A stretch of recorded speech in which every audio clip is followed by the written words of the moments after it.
Hello, कसे आहेत सर्व? तर आज सुरुवात मी डीमार्टमधूनच केली डायरेक्ट. हा थोड्या आधी च्या दिवशीचा व्हिडिओ आहे. त्या द्वीपच्या बड्डेसाठी रिटर्न गिफ्ट बघण्यासाठी मी आली होती. मला काहीतरी युनिक पाहिजे होतं. तसं इथे भरपूर ऑप्शन होते, पण मला जसं पाहिजे होतं ते नाही मिळालं. कसं द्वीपच्या क्लासमध्ये 4 ते 5 वर्षाची मुलं आहेत. मग त्यांना काहीतरी वेगळं दिलं तर लहान मुलांनासुद्धा मज्जा येते. मग ते काही असू दे, ते पेन्सिल असू दे, बुक असू दे, त्याच्यामध्ये काहीतरी युनिकनेस असला की मुलांना ते खूप आवडतं. तर इथे भरपूर ऑप्शन होते. मी तुम्हाला दाखवते इन केस कोणाला घ्यायचं असेल तर. तर इरेझर होते, पेन्सिल होती, ज्याची स्टार्टिंग 20, 25, 30 रुपयापर्यंत होती. मी तिथून काहीही न घेता आली आणि एक शॉप मला दिसलं. तर तिथे ते कस्टमाइज करून देतात, आपल्याला हवं ते देतात आणि त्यांचं शॉपसुद्धा आहे. तर तिथे मी भरपूर ऑप्शन पाहिले आणि त्यातलं एक ऑप्शन म्हणजे हे मला ते भरपूर आवडलं. मग तिथे ऑर्डर दिलं मी आणि त्यांनी मला एक बड्डेचे 4 ते 5 दिवस आधी मला ते आणून दिलं, कारण जास्त क्वांटिटी त्यांच्याकडे सुद्धा अवेलेबल नसते. तर हा स्टँड असा आहे, हा सर्कल आहे आणि स्ट्रॉ त्यांनी दिलेला आहे आणि ते स्टिक होण्यासाठी त्याला काहीतरी खाली आहे हे, जेणेकरून ते स्टिक होतं. तर प्रॉपर कसं होतं एक्झॅक्ट ते त्याला दाखवून तुम्हाला.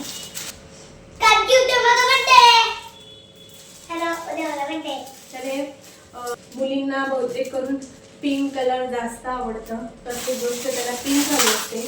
पण जे मी पिंक रिटर्न गिफ्ट आहे ते मी ह्याच्यामध्ये पॅक करते, म्हणजे हे फुलमध्ये द्यायचे जेणेकरून टीचरला कळेल की ह्याच्यामध्ये पिंक आहे. आणि बाकीचे जे आहेत ते ह्या कलरने पॅक करते. सुद्धा देऊ शकतो आपण, पण मुलांना सहसा पॅकिंग करून चांगलं वाटते म्हणून.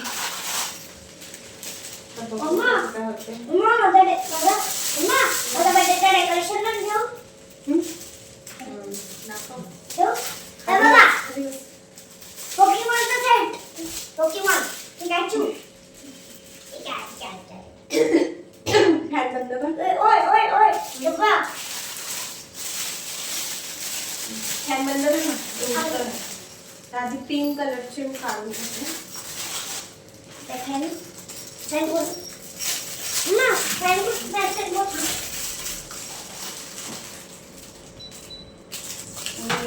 एक्झॅक्ट कसं रॅप करून आधी विचार करते मी. आणि ते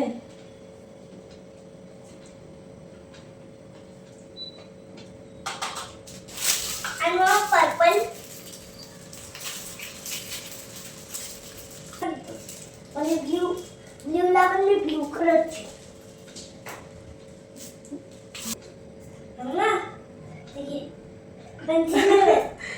त्याची सुद्धा पिंक आणि पेन्सिल ना. हा पेन्सिल आहे, स्केच पेन तरी चालेल. पेन्सिल स्केच पेन चांगलं आहे.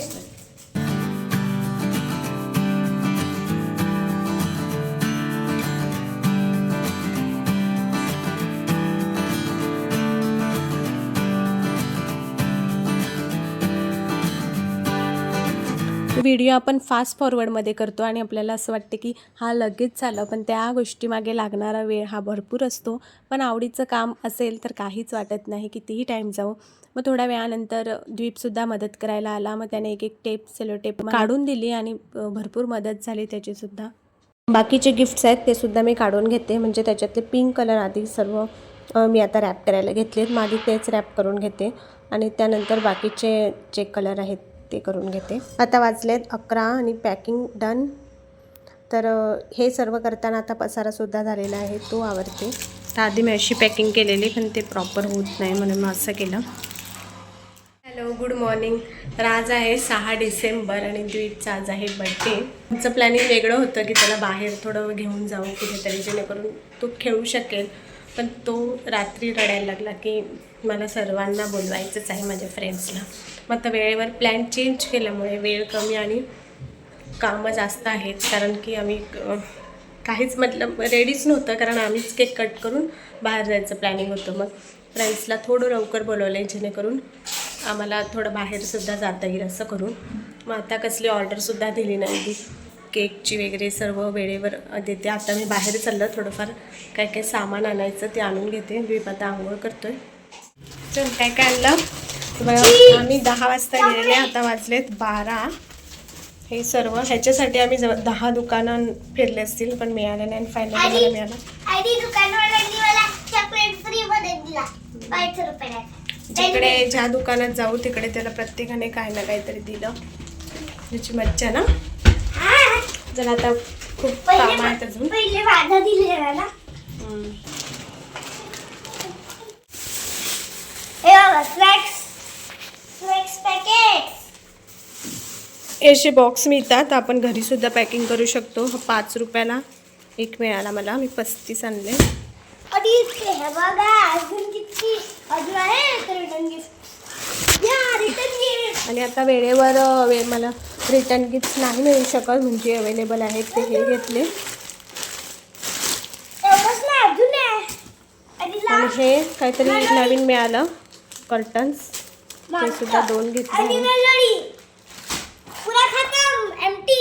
Melody chocolate. आता मी घरावर ते खूप जास्त उशीर झाला म्हणजे मी 12 वाजले असं बोलली पण 12:45 वाजले. नको रे. तर 3 वाजलेत आणि हे मी बलून्स इतके फुगवून ठेवलेत आणि हे आणलेत. हे 20 आणलेत. हे हॅपी बर्थडेचं आहे. ह्याच्यामध्ये रिबन आहे त्याला हे अटॅच करायचे आहेत. आणि हा मला हे येल्लो कलरमध्ये मिळाला आहे. आणि हा स्टँड असा आहे. ह्याच्यामध्ये अजून आपण 7 बलून्स आपण लावू शकतो. तर बघते जेवढं होईल तेवढं माझ्याने करते कारण की मी एकटी आहे. थोडी डेकोरेशनला हेल्प असलं तर बरं पडतं. आणि ठीक आहे होऊन जाईल. उठला आता. हॅपी बर्थडे द्वीप. काल तुझा बर्थडे होता कसा वाटलं मजा? काल तुझा बर्थडे होता ना. मी तुम्हाला सांगतच होते की मी एकटीच आहे. थोडी हेल्प लागली तर बरं होईल. आणि इतक्यात बेल वाजली घराची आणि द्वीपचे पप्पा आले लवकर. मग आता होईल. माझ्या बर्थडेची तयारी सुरू झाली आहे. मी माझ्या बर्थडेची थीम खूप आधी सांगून ठेवली आहे एक व्हिडिओमध्ये. पोकेमॉन. काय मम्मी पप्पा लागले तयारीला. सकाळपासून एक गोष्ट मी लक्षात ठेवली होती की बाहेर जो सोफा सेट आहे तो मध्ये घ्यायचा आहे कारण की केक कटिंगसाठी आम्ही इथे टिपॉय वगैरे काहीच आणलं नव्हतं. मग ते बरं पडतं केक कटिंगसाठी.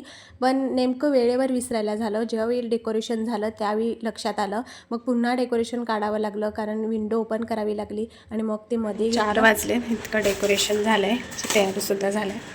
तर मी जस्ट जाऊन ड्रेस घेऊन आली माझ्यासाठी कारण स्मॉल साईज मिळाली म्हणजे अल्टरची सुद्धा गरज नाही. बड्डेसाठी आणले होते स्नॅक्स. जास्त कोणीच येणार नव्हतं. फक्त बिल्डिंगमध्ये सांगितलं होतं कारण की द्वीप बऱ्याच जणांच्या बड्डेला जातो बिल्डिंगमध्ये. मग त्याचीसुद्धा अशी इच्छा होती की त्यांनीसुद्धा माझ्या घरी यावं कारण की गेल्या वर्षी जे सेलिब्रेशन आहे ते आम्ही गावी केलं होतं आणि यावी तर आम्ही करणारच नव्हते. पण त्याची मुलांची इच्छा असते तर त्याचं मन नाही पण मोडू शकत. स्नॅक्समध्ये आणलं होतं खमण आणि असे पीसेस त्यांना मी आधीच म्हटलेलं की एक एक असं कट करून द्या म्हणजे तो डायरेक्ट बॉक्समध्ये टाकता येईल. आणि समोसा आणलं होतं आणि चिप्सचे पॅकेट आणले होते आणि चॉकलेट. आणि रिटर्न गिफ्ट ते हातामध्ये किंवा मग बॉक्सच्या वरती असं चिटकवू. तर बघू आता काय होतं कसं. द्वीप रेडी होतोय आणि आम्ही असे बॉक्समध्ये एक एक पॅकिंग रेडी करतोय म्हणजे की बड्डे झालं की लगेच हातामध्ये द्यायला बरं पडेल.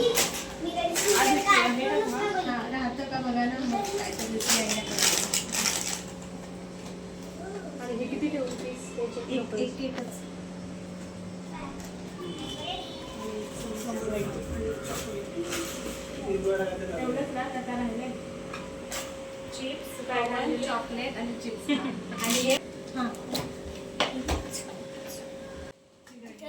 अटॅच कसं करतात नाही ते स्पायडरमॅनचं ते अटॅच कसं करतात कर ना अटॅच दाखव मला. आपण व्हिडिओमध्ये दाखव. कारमुळे कोणती कार? एक कारच्या बाजूला पडले वाचला पण छतावर नाही. बरं झालं नाही तर पडलं.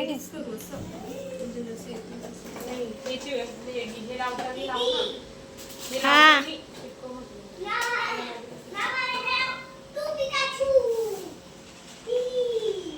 वन पिकाचू बलून आहे ना. याचा पुढचा व्हिडिओ उद्याच्या ब्लॉगमध्ये अपलोड होईल. तर पुन्हा भेटू अशाच एका नवीन व्हिडिओमध्ये. बाय.